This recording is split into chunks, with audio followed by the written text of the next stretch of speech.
To get started on this exercise, we're going to be creating a new Adobe After Effects project from scratch. Once you launch Adobe After Effects, let's create a new composition.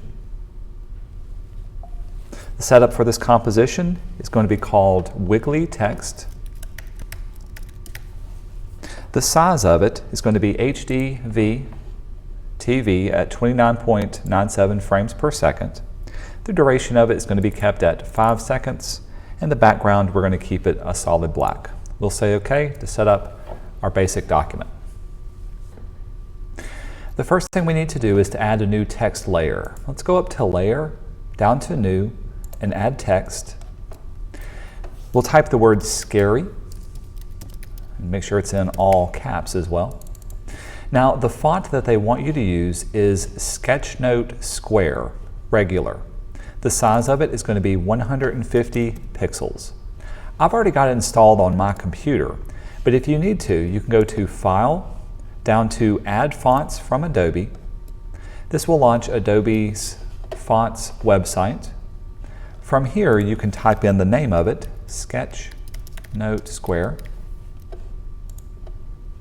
You can then select the name of it, and then from here at the top, if you don't already have it saved, you can add it to your font family. Just remember, when you add fonts from the Adobe Type Kit, this is going to launch Creative Cloud, and then you need to add the font to your Creative Cloud Commons account. Once it's installed, you should then be able to use the entire font and have it set up nicely in your system. With the layers selected, let's go down to its Options and twirl open the scary text. Then we can scroll open the text effect, and next to the word text, let's click on the animate, and let's add a position animation animator to it. We're going to change the position's value of the second one to be positive 15. So you can click and drag this value very carefully till you set it at 15, and you can see it's going to move the scary letters down just a bit. Let's also add a rotation animator to it. So back in text, we'll go to Add a property of a rotation. And let's set the rotation value to be 15 degrees. This will also rotate them.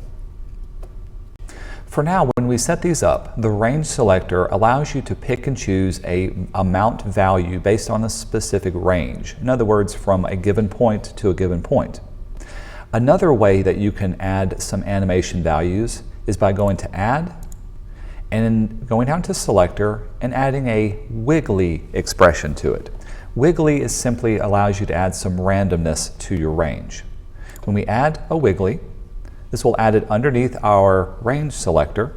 You can then open up this wiggly selector, and let's set the number of wiggles per second from 2 up to 15.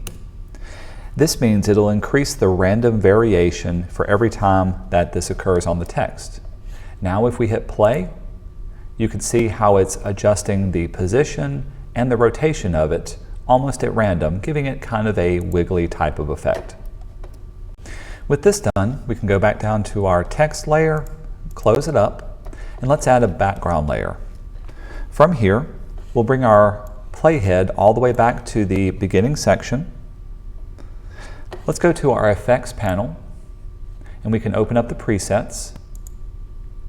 From here, there's a subfolder for backgrounds.